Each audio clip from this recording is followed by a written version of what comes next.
You're the team leader, not a singer. Do you ever think maybe I could be both? Our team is coming apart because of your singing thing. I don't dance. I've always thought there was something disturbing about High School Musical. I know that sounds strange because these movies were made to be anything but disturbing. They are the quintessential cheesy Disney Channel originals where everyone is always smiling and singing, and the biggest conflict is whether Troy will play basketball or sing in a musical. They are by no means disturbing films. But if you really think about it, you'll notice these movies all have a very strange contradiction. These are musicals where the characters are singing and dancing about the fact that they don't want to sing and dance. Hip-hop is my passion. I love to pop and lock and jam and break. There are scenes where Chad tells Troy he shouldn't sing, immediately followed by Chad suddenly breaking into a giant choreographed song and dance. So dude, you know that school musical thing? Is it true you get extra credit just for auditioning? Who cares? You ever think LeBron James or Shaquille O'Neal auditioned for their school musical? I gotta get my head in the game. There's even a song called I Don't Dance that Chad sings while he's dancing. It's a really weird contradiction that's always kind of creeped me out for some reason. It almost gives you the impression that these characters aren't in control or are aware of what their bodies are doing. But obviously, we're not really supposed to question the logic of these songs, because that's just kinda how musicals work. These are just fantasy, non-diegetic songs that only we, the audience, can see. There's nothing strange about them. So I tried my best to just ignore the creepy feeling I got from these movies, but the more I rewatched them, the more I couldn't deny that there was something very wrong with the students at East High. I believe that behind the smiles and the singing is a very dark secret about this school. A secret that the filmmakers intentionally hid within these movies 17 years ago that today I intend to solve. This is the High School Musical Theory.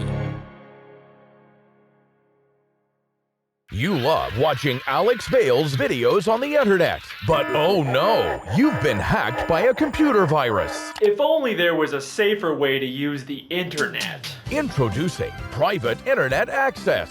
Did you know that when you use the internet, your device sends out tons of private information that hackers, shady government agencies, and even advertisers can steal? Oh no, I hate advertisers. Private Internet Access VPN helps protect your data by encrypting your internet connection through their world-class server infrastructure, with servers in 91 different countries and all 50 United States. Okay, I don't think I need to get a VPN to use the internet. Your IP address is 104.142.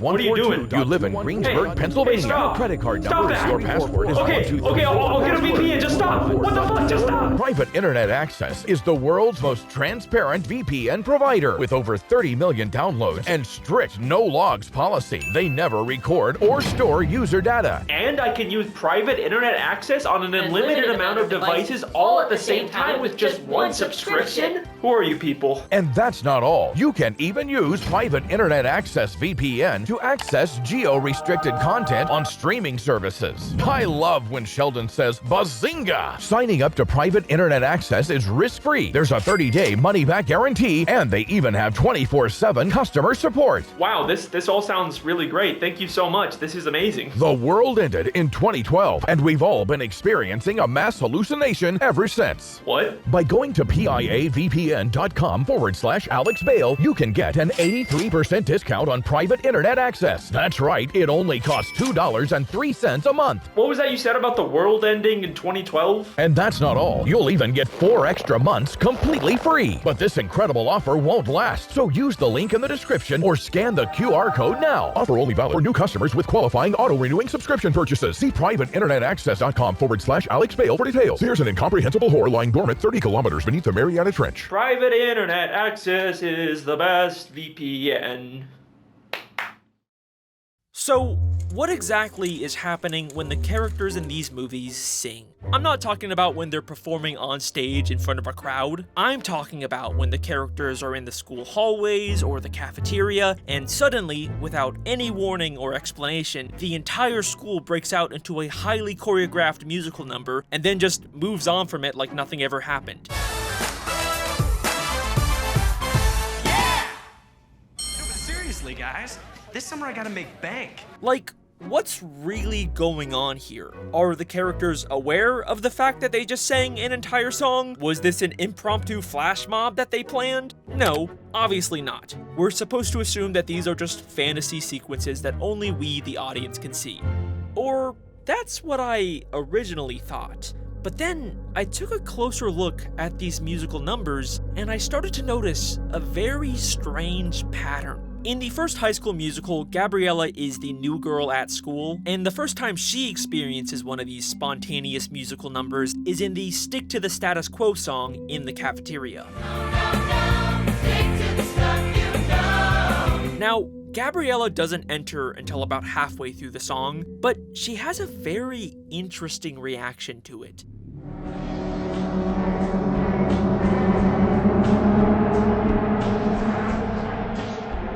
Unlike everyone else, Gabriella doesn't join in. Instead, she seems very confused and disoriented by what's going on. She's honestly reacting like how you or I would if we suddenly saw our entire school singing and dancing without any explanation. Okay, but maybe she's just nervous about people staring at her or something. This doesn't necessarily mean she's actually aware of this fantasy song.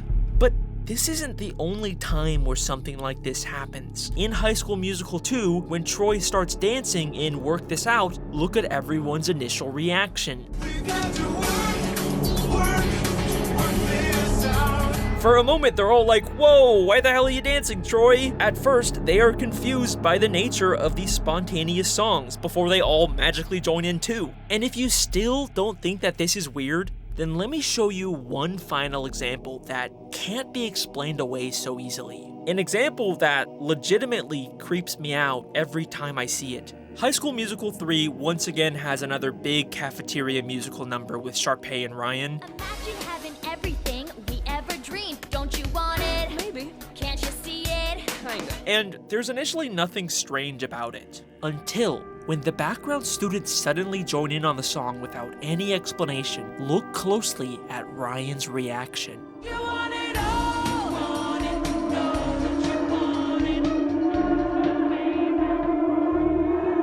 It's very easy to miss with Sharpay in front of him, but Ryan is clearly extremely confused by the other students suddenly dancing around him. Unlike the other examples, there is no other possible explanation here. In this moment, Ryan is 100% aware of the fact that he is experiencing an unexplainable, spontaneous musical scene, and he looks deeply disturbed by this. This is a very intentional choice by the filmmakers. They are directly telling us that we should be questioning the logic of these musical scenes, which has some pretty disturbing implications about this world. Now, eventually Ryan does get pulled into the song like everyone else, but look at what happens after the song ends and we come back to reality. It's ours, Ryan. Not only are they both still posing and out of breath, like they did actually sing that entire song, it wasn't just something that they imagined, but also look at Ryan's face.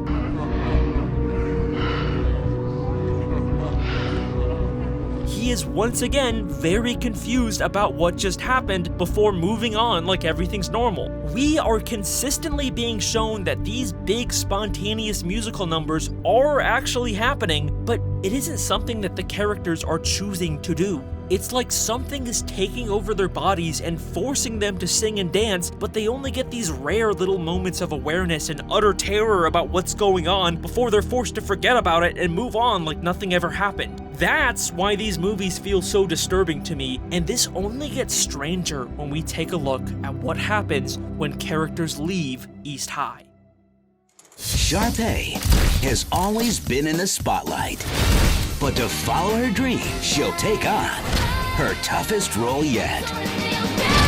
Sharpay's Fabulous Adventure is a spin-off after High School Musical 3 that follows Sharpay moving to New York to pursue her dreams of becoming a Broadway star. But what's strange about this movie is that it's not a musical. I mean, Sharpay does perform some diegetic songs on stage for an audience, but unlike all the other movies in this franchise, this movie has no spontaneous fantasy songs, which is really weird because Sharpay is like the most iconic musical character in this franchise. It almost feels like whatever causes people to spontaneously sing in this universe only exists in East High, or at least in the surrounding area. SNL did this parody sketch with Zac Efron that feels more accurate every time I watch these movies. High School Musical 4, new senior class! I'm here to talk about what happens after you leave East High. Here's the deal. No one sings at college. What? People just stared at me. And from what I can tell, this is America's only singing high school. Remember how in the first High School Musical, Gabriella seemed kind of aware and confused by the spontaneous songs at first? It wasn't just a quick moment for her. She never joined in on Stick to the Status Quo. You probably never realized this, but Gabriella never actually gets a non-diegetic song until 2/3 of the way through the first movie, despite her being one of the two main characters of this musical. What if this is because she's the new girl at school and whatever's making people sing hasn't fully affected her yet? Now, there are some exceptions where characters still spontaneously sing outside of the school, like in High School Musical 2 when they're in a country club for the summer, but that's still nearby the school in Albuquerque, and they haven't really been there for very long. The main exception to this is at the end of High School Musical 3 when Gabriella briefly goes to Stanford as a part of early enrollment, and she still has a non-diegetic song. Take my hand, take the lead. And they make a really big point about how far away Stanford is from East High. Promise tonight in Albuquerque. It's 1,000 miles away. So it seems like this would disprove the idea that the songs can only happen near the school, but then I took a closer look at this scene. So Gabriella went to Stanford as a part of an early enrollment and had to miss out on prom at East High, but then Troy decides to also skip prom and instead dance with Gabriella at Stanford. And this is when we get their non-diegetic song.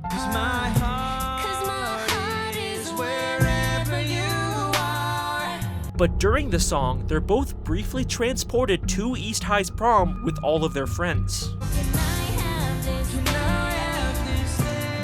Now, obviously, this is just supposed to be a fantasy cutaway. They aren't actually back at the school. Stuff like this happens all the time in the musical numbers from these movies. These are all just imaginary fantasy sets. It's kind of like Troy and Gabriella are imagining they're back at East High and are incorporating things from their real-life surroundings into the fantasy. But if that's true, then why can we already see the exact same stone pillar set 30 minutes ago at East High?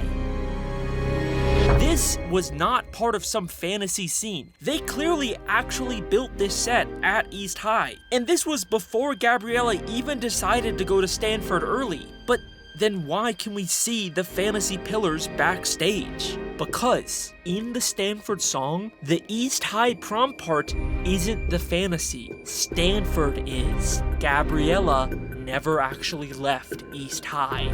We are shown time and time again that these spontaneous musical numbers can cause vivid fantasy hallucinations of other places. So I think that whatever's causing Gabriella to break out into song also caused her to hallucinate going to Stanford, when in reality, she never actually left. You might be ready to say goodbye to East High, but East High's not ready to say goodbye to you. This honestly makes more sense than Troy being able to drive all the way to Stanford and back in time for the school musical with his piece of shit car that's constantly breaking down in this movie. I'm pushing!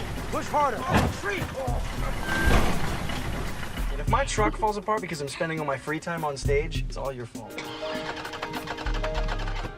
Something at East High is manipulating all of these students, causing them to sing and dance and even hallucinate to the point where they can't even leave. But that brings me to the question that you've probably been waiting for me to answer.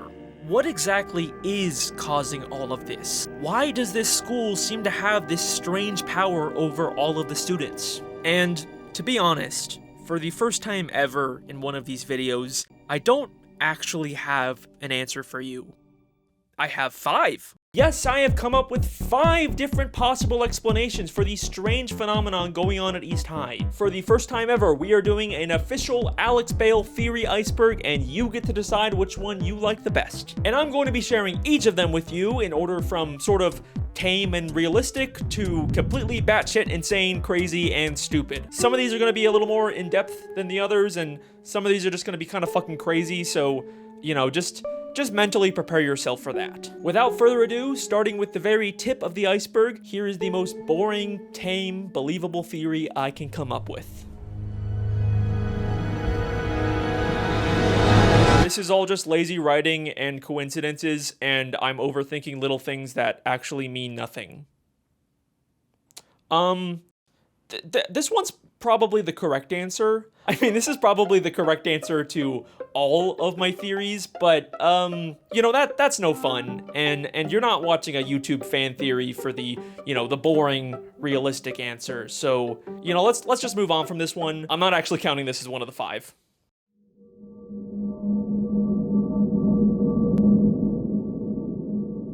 I've had this theory planned for a while, but fucking Danny Gonzalez kind of jokingly beat me to it first, so I don't know. Go check out his video. It's very funny.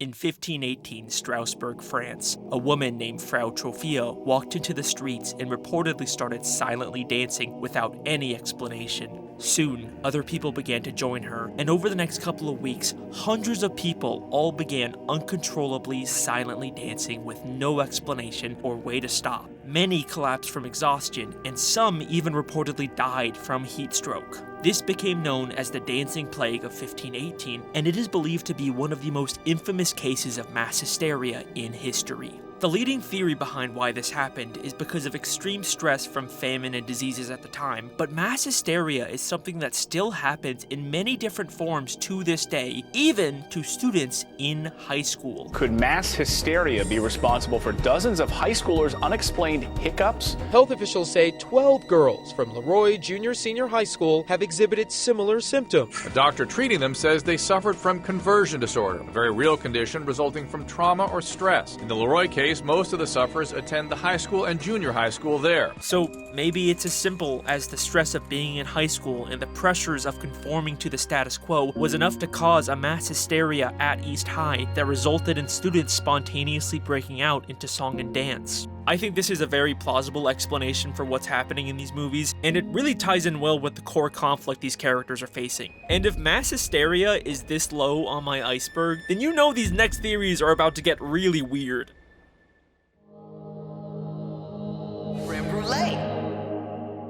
Okay, hear me out.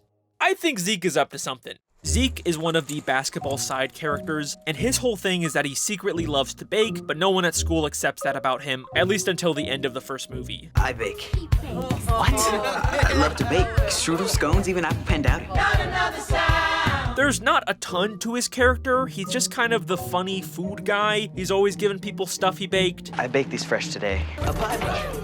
I baked you some cookies. Hey, ladies, you guys want a cupcake? But the one strange thing that I noticed about Zeke is his relationship with Sharpay. So Zeke has a crush on Sharpay, and he tries to ask her out. Hey, Sharpay. Well, I just thought maybe you could watch me play ball sometime or something. And she fucking hates him. I'd rather stick pins in my eyes. Evaporate, tall person. But then he bakes her some cookies, and she suddenly has a very different reaction. These cookies are genius. The best things I've ever tasted. What's he putting in those cookies? Okay, whatever. That's kind of weird, but, you know, it's just a typical Disney Channel gag. But then, by the next movie, Sharpay completely forgets about Zeke and moves on to being obsessed with Troy. Troy, Sharpay.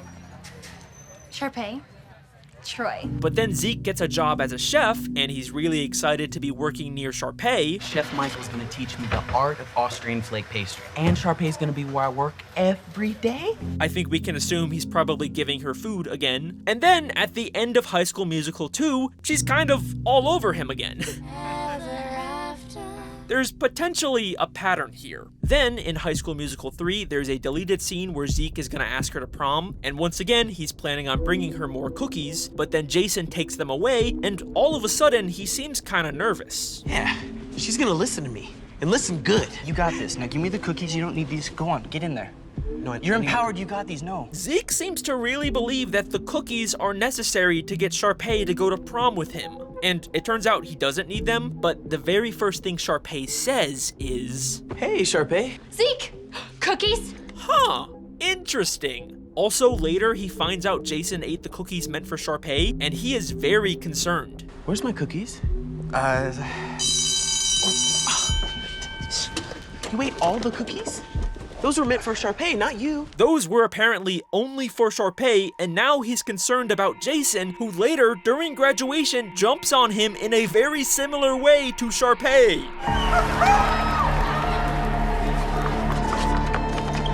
Those were meant for Sharpay, not you. So, what exactly is Zeke putting in these cookies? And look, I'd be willing to just call this a weird running gag with some maybe uncomfortable implications, but it's not just Sharpay that Zeke manipulates with his cooking. In the first movie, all the basketball boys sort of trick Troy and Gabriella into breaking up, and later they feel bad about it and decide to confess what they did to Troy. Gabriella won't even talk to me, and I don't know why. We do. But look at what Zeke does first. I baked these fresh today. You probably want to try one before we tell you the rest.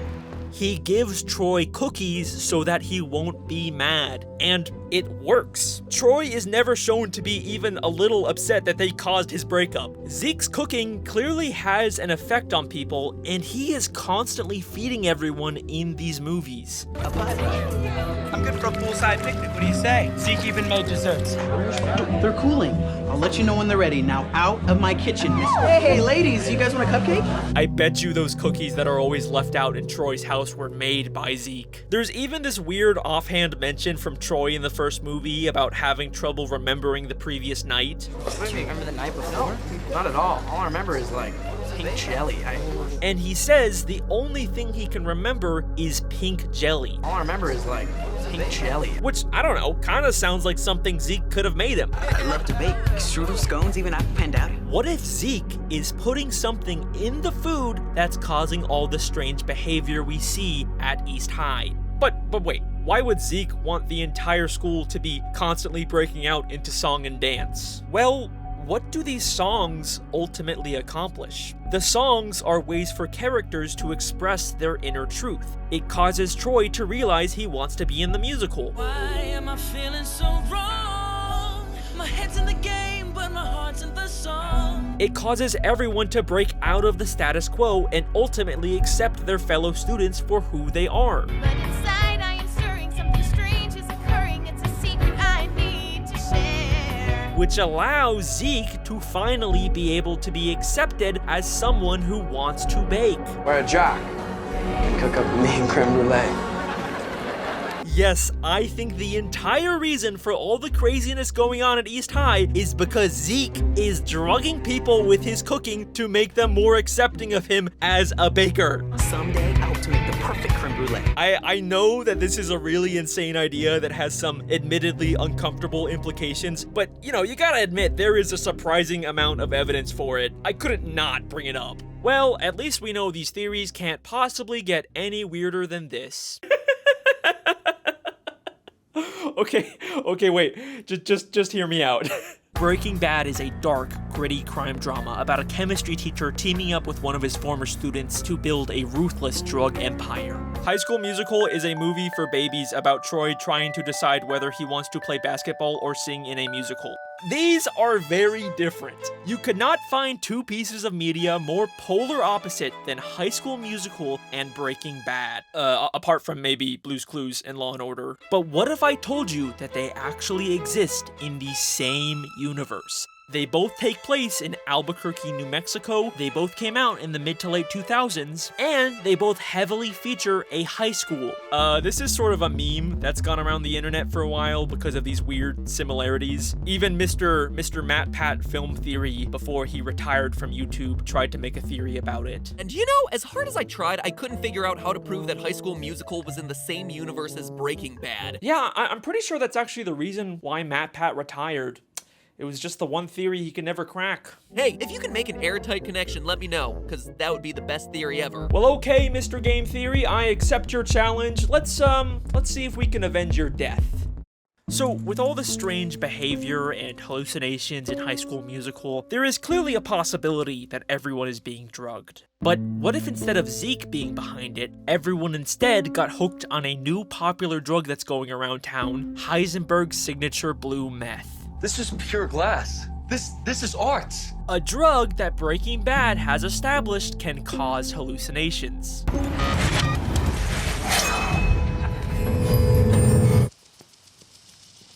And here's something I bet you never realized. Breaking Bad is also technically a musical.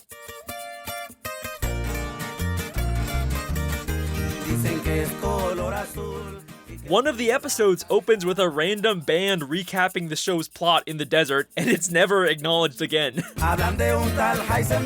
So yes, technically, we can also call Breaking Bad a musical. Gabriella is also referred to as a freaky genius. I don't want to be the school's freaky genius girl again. And is shown doing lots of chemistry with blue liquids, and is even shown teaching chemistry using blue rocks. Okay, but these are just, cute little connections. None of this really definitively connects these two worlds. It's gonna take more than that to avenge Matt Pat. Well, let me ask you a question that you've probably never really considered. What is the musical in High School Musical actually about? You might be surprised to hear that we never actually get to see the school musical that Troy and Gabriella auditioned for in the first movie. The movie just literally ends with them at the callbacks. All we really know about the actual musical in High School Musical is that it was written by Kelsey, it's called Twinkletown, and we get to hear a few songs from it. I've been looking for.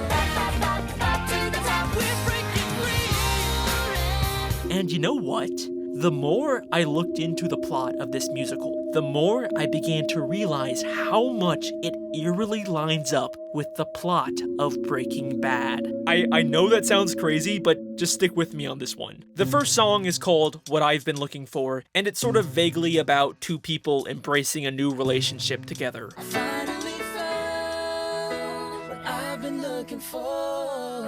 You might assume that it's a romantic relationship since it's sung by Troy and Gabriella, but Ryan and Sharpay also auditioned for the same role, and they're brother and sister, so I'm just gonna assume it's more of a platonic relationship. It's hard to believe that I couldn't see you were always there beside me. It's hard to believe that I couldn't see that you were always there beside me. This is a relationship between two people who knew each other for some time before, but only now do they see each other in a new light. Jesse was Walter's student, who he never really thought much of, until he later found out that Jesse was secretly a meth cook. Honestly, I never expected you to amount to much, but methamphetamine? I didn't picture that. So they decided to partner up. I've never had someone that knows me like you do, the way you do. I've never had someone that knows me like you do. Jesse is the only person in Walter's life who knows about his secret criminal activities. So lonely before I finally found what I've been looking for. I finally found what I've been looking for. Walter was living a sad, unfulfilling life before he partnered with Jesse. I am an extremely overqualified high school chemistry teacher. I have watched all of my colleagues and friends surpass me in every way imaginable, and within 18 months, I will be dead. But now he's discovered his true calling and finally found the exciting life that he's been looking for.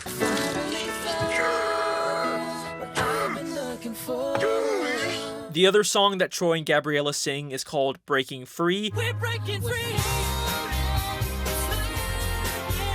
And it's also just kind of vaguely about being yourself and finally being free to do what you want with someone else. And obviously, you can line that up with how Walter breaks free from his old life with Jesse, or more accurately, breaks bad. We're breaking Bad? Okay, so these songs line up surprisingly well, but at the same time, the lyrics are also pretty vague and could probably line up with a lot of different things if you tried hard enough. But things get really insane when we take a look at our last song from the musical, Bop to the Top. Yeah, we're gonna bop to the top. This is a song about the same two characters in a competitive environment doing anything it takes to climb the ladder of success. Anything it takes to climb the ladder of success. This is literally the plot of Breaking Bad. They specifically describe this competition in a pretty explicitly violent, brutal way.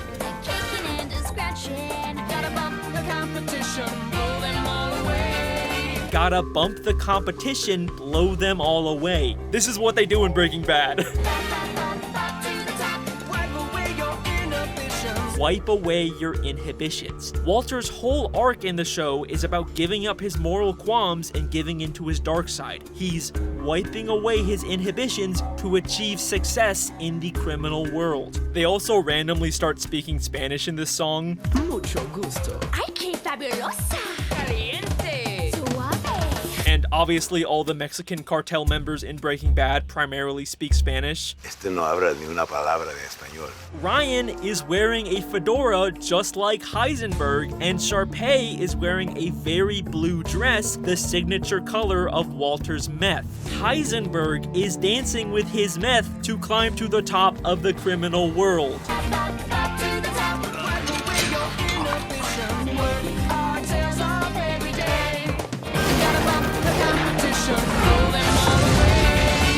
What does this mean in terms of how these universes are actually connected? Maybe Kelsey heard about the legend of Heisenberg, much like that narco corrido band in Breaking Bad, and she decided to secretly write her school musical about it. I mean, if everyone at East High is hooked on Walter's product, then clearly it's a big deal at this school, and it would get more people to watch the school musical.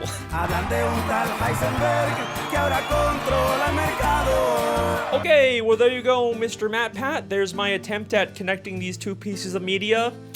I guess this means I get to be the new host of Game Theory? That's how that works? Yeah? Anyways, thanks so much for watching. Those are my High School Musical theories. Make sure to like and subscribe and tell me which one you think is the best. Wait. What do you mean there's two more theories? No. You can't possibly get crazier than a Breaking Bad High School Musical theory. That's clearly the limit. You can't get any more insane than that.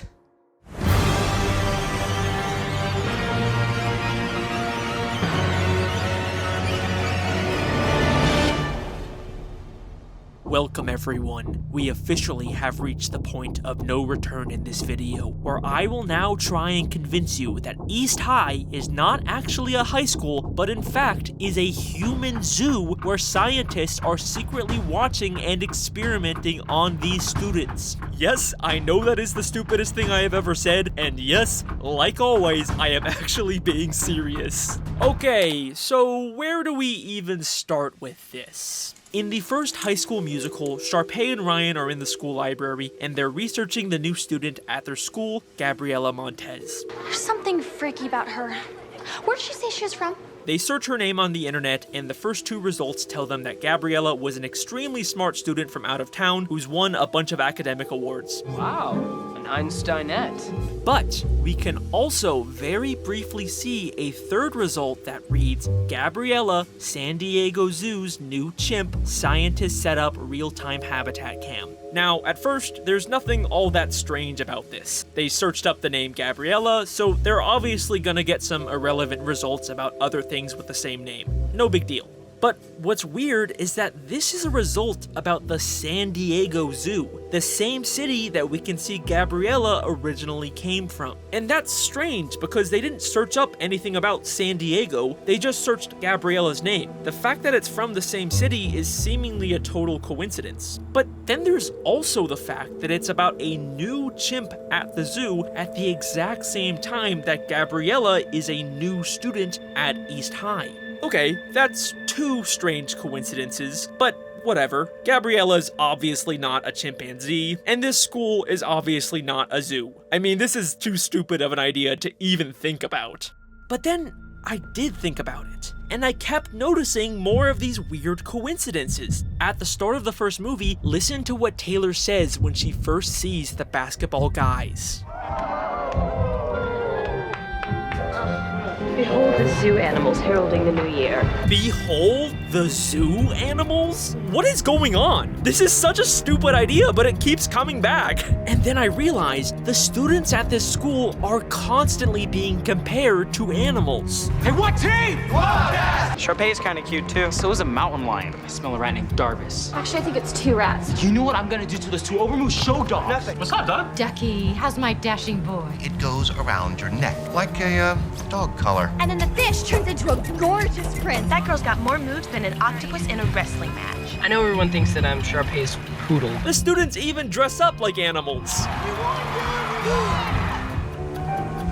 Okay, but come on, this is still such a stupid idea. Like, even if the students are constantly compared to animals, obviously we know that they're not. They're clearly human, we can see that with our own eyes. Like, what are we even supposed to assume here? That they were animals that somehow turned into humans? No, that is so stupid. End of story, theory debunked.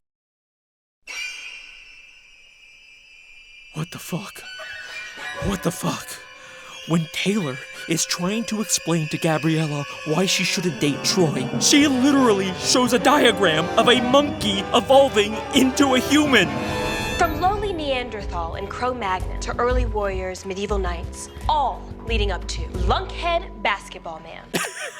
I'm gonna lose my fucking mind. What does this mean? Why are they constantly telling us that these students are animals at a zoo? Are we really supposed to believe that these students were like originally animals that somehow evolved into humans? Hang on. No. We're not even talking about just a normal zoo anymore. This is some mad scientist sci-fi bullshit. This is not something a normal zoo does. But wait a second. Remember, it didn't say zookeepers or zoo staff set up the habitat camera. It was specifically scientists, meaning there is some kind of scientific research going on. Okay, you know what? Fine, whatever. I am going to entertain this stupid idea. Here's how I think this could work. The students at East High were all former animals that scientists experimented on, speeding up their evolution process and transforming them into humans. They were placed inside of an elaborate exhibit inside of the San Diego Zoo that was meant to replicate a human high school environment so that scientists could study their behavior. The scientists even set up real-time habitat cameras disguised as normal school security cameras on the ceilings. Maybe we're being punked. Maybe we're being filmed right now. For the most part, the zoo animals act like completely normal humans, but some animalistic traits still appear, like how they all stick within their very specific animal packs and herds. The drama geeks and the brainiacs suddenly think that they can talk to us. Troy, I would consider myself an expert in that particular subspecies. It's like a jungle up here. Yeah, just like that cafeteria. Also, there's the fact that Troy is always climbing trees like an animal. What the heck are those 2 doing in a tree? Another top secret hiding place. And what is it with you and trees? I guess I see things more clearly from up here. But what exactly are the scientists trying to achieve with these experiments? Why turn animals into humans and put them inside of a fake school? Well, to answer that, I think we need to take a closer look at Taylor McKessie. If this theory is true, then Taylor seems like the one character who would be aware of it. Behold the zoo animals heralding the new year. From lowly Neanderthal and Cro-Magnon, Troy Bolton represents one side of evolution. I would consider myself an expert in that particular subspecies. But why? What's so special about her? Chem Club President Taylor McKessie. And if those science girls get Gabriella hooked up with Troy Bolton. Taylor is the head of the science club. She knows so much about what's going on because she is one of the scientists secretly running the zoo. And what is Taylor's goal in this movie? Troy Bolton represents one side of evolution, and our side, the side of education and accomplishment, is the future of civilization. This is the side where you belong. She wants Gabriella to stay away from Troy so that she can better use her intelligence for the good of mankind. And Taylor's not even exaggerating here. Gabriella is actually a genius who could change the world. I don't want to be the school's freaky genius girl again. Wow. An Einsteinette. A judge at an academic competition said they have never seen someone so poised and scholastically accomplished, and her future burns brighter than 1,000 suns. Holy shit. The entire reason scientists are turning animals into humans at this zoo is to create super intelligent subjects like Gabriella that could later go on to help mankind. That's why I think East High is actually a human zoo. Oh, and I guess the experimentation also has the side effect of making them sing sometimes. You know, I kind of forgot that the point of these theories was to answer why the characters sing. I think I got a little carried away with this one. But that's okay, because I have saved my personal favorite answer to this mystery for the final and best theory in this video. Alright, I'm gonna be honest, this one's not actually as crazy as Zoo Theory. I don't think I can actually get any more ridiculous than that one. This one's somewhere between Breaking Bad and Human Zoo. I mean, it's still pretty far down there. But the reason I saved this one for last is because not only is it my personal favorite answer to this mystery, but I believe that it is the answer that is most likely intended by the filmmakers. Out of all of these theories, I actually think this one has a really good chance of being true. This is the Miss Darbus Theory. So, something at East High is forcing the characters to break out into song and dance against their will, and then seemingly forget about it.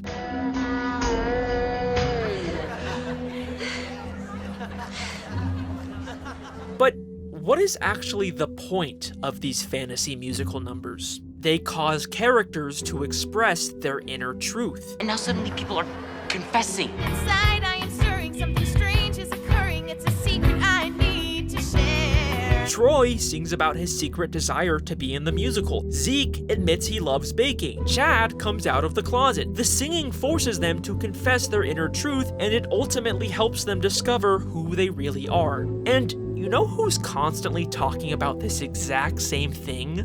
Miss Darbus. Miss Darbus is East High's drama teacher, and she is constantly talking about how the theater and the musical arts can help kids express themselves. This is where the true expression of the artist is realized, where inner truth is revealed. The stage can be a wonderful partner in the process of self-discovery. This is where inner truth is revealed. It's a wonderful partner in self-discovery. Doesn't that sound exactly like what's happening to these students? And she even talks about the theater like it has some kind of supernatural divine power. Proximity to the arts is cleansing for the soul. The theater is a temple of art, a precious cornucopia of creative energy. Is it possible that Miss Darbus is actually aware of what's really going on at this school? Well, to answer that, we need to take a look at her reaction to Troy's non-diegetic song in High School Musical 3. So this is the part in all of these movies where Troy is upset and he's bad at basketball and he wants to sing about being upset. So he breaks into the school at like the middle of the night and sings the iconic song, Scream. This is clearly supposed to be a non-diegetic fantasy song where basketballs appear out of nowhere and the hallways literally turn upside down, and it ends with Troy back in the school's theater.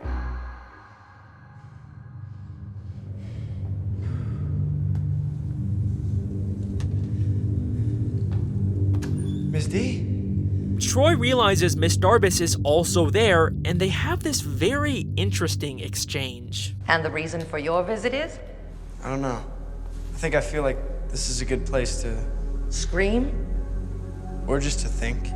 Miss Darbus says that Troy came here to scream, clearly referencing the song he just sang. But then Troy corrects her and says, no, I was just thinking. This is a good place to scream? Or just to think.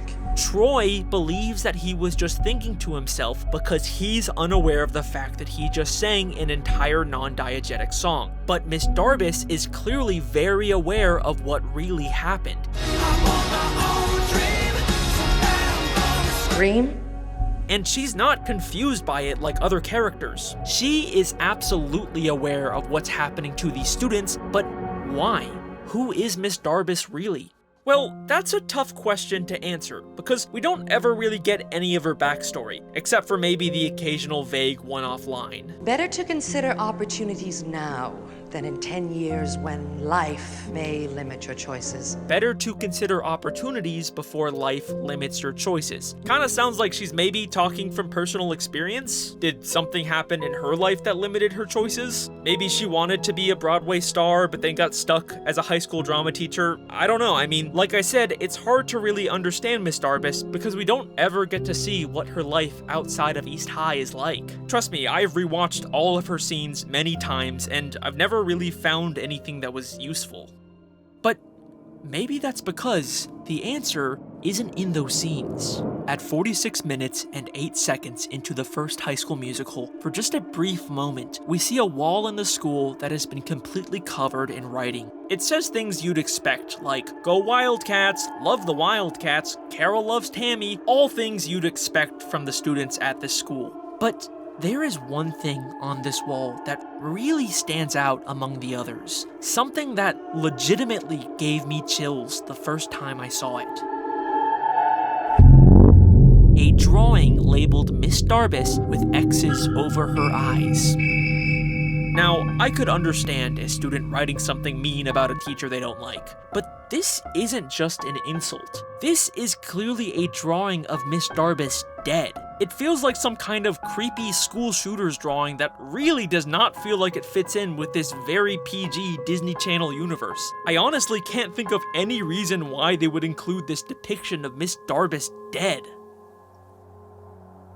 Wait a second. When Troy broke into the school at night, why was Miss Darbus there?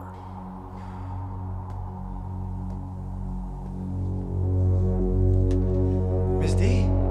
She claims it was to get some schoolwork done, but like, why is she working on it in a very dark theater as opposed to, I don't know, her house? And look at how creepy she looks, just sitting there in the dark, secretly watching Troy. It's also weird that she just happened to be there on the one night Troy decided to break in. You know, come to think of it, it's not just that we never hear about Miss Darbus's life outside of the school, it's that we've never even seen her outside of the school grounds. Hang on, is Miss Darbus like a ghost? No, that's stupid. But wait, this isn't even the only time she's just magically appeared in the theater. The first time Troy and Gabriella try to audition for the musical, she tells them that they're too late, and we see her leave. Perhaps the next musicale. Troy and Gabriella decide to stick around and sing the song anyways, but then afterwards, Miss Darbus just appears in the theater again and acts like she heard the whole thing. Wow. That's nice. Bolton, Montez, you have a callback. What? We saw her leave. We could even see while they were singing she was not there. But then a whole 2 minutes later, she just suddenly appears again, acting like she heard the whole thing. Look, we could even see that her appearing scares the other students. Bolton, Montez. She also has a very similar moment to this in the beginning of High School Musical 3. Well, how much time will it take? Yeah, and what the heck is the show about? You, Mr. Danforth. Like 5 seconds ago, we could see she was clearly not there. My favorite of these moments was in the cafeteria in High School Musical 1. After Gabriella accidentally spills her lunch on Sharpay, she just suddenly appears again. You do not want to get into that, man. What is going on here? It's like a jump scare. Ah! Life limited Miss Darbus's choices. She's always at the school, always suddenly appearing out of nowhere. There's a drawing of her dead. She even talks like she's from a much older time. Perhaps the most heinous example of cell phone abuse is ringing in the theater. What temerity! And she hates any new modern technology. Was that a cell phone? No, ma'am, that was the warning bell. This perfectly explains why everyone seems to have this supernatural musical spell over them that only she is aware of. Miss Darbus is a ghost that is haunting East High, and she is forcing these students to sing about their inner truth in order to help them discover who they really are. But let's hang on a second. The High School Musical franchise is just a bunch of grounded movies about kids in high school. There are no explicit supernatural elements in them. I don't think I can honestly claim that there's this secret, intentional, underlying message about ghosts haunting the schools in these movies. What? What, are you expecting me to just scream at you with some big final surprise evidence? Come on, guys, I am not that predictable. High School Musical 3 was originally going to be a Halloween-themed movie called Haunted High School Musical and would have featured ghosts haunting East High. Yes, I am being 100% serious. This is real. This is actually what they were originally planning on doing with the final movie of the trilogy before they decided to scrap the idea. But we can still see hidden clues from this ghost subplot that I bet you they were planning on paying off in this movie, where it would have been revealed that Miss Darbus was actually a ghost all along, and she was the cause of all the students breaking out into song. And that is my final High School Musical theory. Thank you very much.